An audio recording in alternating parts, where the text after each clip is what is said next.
श्री हरि विष्णु। अर्थ श्लोक 1.31।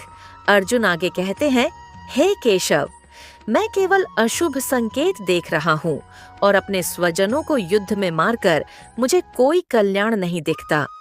इस श्लोक में अर्जुन का हृदय पूरी तरह दुविधा और मोह से भर गया है। वह श्री कृष्ण से कहते हैं कि उन्हें युद्ध में शुभ की बजाय सिर्फ विनाश और दुर्भाग्य के संकेत दिखाई देते हैं। अर्जुन का यह कथन उनके विषाद योग की गहराई को प्रकट करता है। वे धर्म के मार्ग से हटकर भावनाओं में डूबने लगे हैं। अपने स्वजनों के प्रति करुणा इतनी बढ़ गई है कि उन्हें न्याय और अधर्म का भेद भी धुंधला लगने लगा है। अर्थ श्लोक 1.32। हे कृष्ण, मैं न तो विजय चाहता हूँ और न राज्य तथा सुखों की इच्छा की थी। हे गोविंद, हमें ऐसे राज्य से क्या प्रयोजन है अथवा ऐसे भोगों से और जीवन से भी क्या लाभ।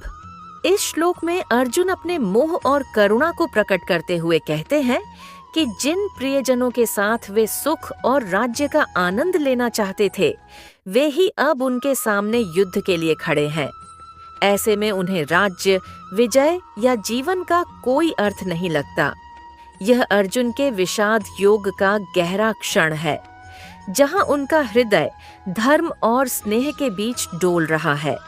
भगवान श्री कृष्ण आगे इसी मोह को दूर कर उन्हें कर्म और धर्म का वास्तविक अर्थ सिखाने वाले हैं। अर्थ श्लोक 1.33। जिनके लिए हम राज्य, भोग और सुखों की इच्छा करते हैं, वे ही लोग आज युद्ध भूमि में हमारे सामने खड़े हैं, अपने प्राणों और धन को त्यागने के लिए तत्पर। अर्जुन कहते हैं, जिन प्रियजनों के लिए हमने राज्य और सुखों की आकांक्षा की थी, आज वही हमारे विरोध में खड़े हैं।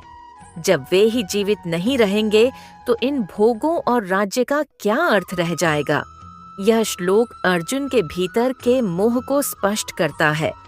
वे युद्ध को केवल बाहरी संघर्ष नहीं, बल्कि अपने हृदय का द्वंद्व मानने लगते हैं।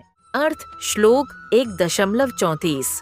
ये हमारे आचार्य, गुरुजन, पिता, पुत्र और पितामह हैं, मामा, ससुर, पौत्र, साले और अन्य संबंधी भी हैं। अर्जुन आगे कहते हैं, हे कृष्ण, युद्ध भूमि में मेरे सामने जो लोग खड़े हैं, वे केवल शत्रु नहीं हैं, बल्कि मेरे स्वजन और संबंधी हैं। गुरु, बंधु और परिवारजन से युद्ध करने का विचार ही मेरे हृदय को विचलित कर रहा है। यह श्लोक दर्शाता है कि अर्जुन के भीतर का करुण भाव और मोह अब अपने चरम पर पहुंचने लगा है। वह धर्म और स्नेह के बीच फंस गया है।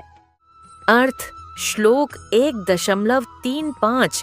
हे मधुसूदन, मैं इन सब को मारना नहीं चाहता, भले ही ये मुझे मार डालें। तीनों लोकों के राज्य के लिए भी मैं इनको मारना नहीं चाहता, फिर पृथ्वी के राज्य के लिए तो और भी नहीं।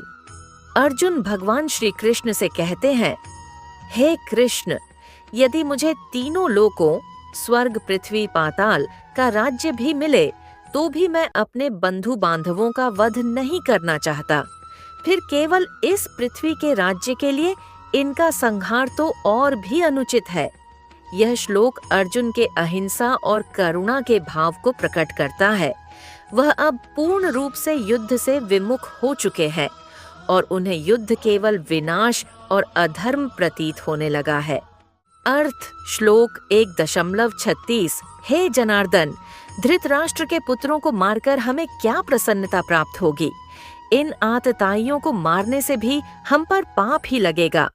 यहाँ अर्जुन कहते हैं, हे कृष्ण, अपने ही बंधु कौरवों को मारकर हमें न तो सुख मिलेगा न सम्मान, बल्कि इनका वध करके हम पाप के भागी बनेंगे। यह श्लोक अर्जुन के नैतिक और भावनात्मक संघर्ष को उजागर करता है।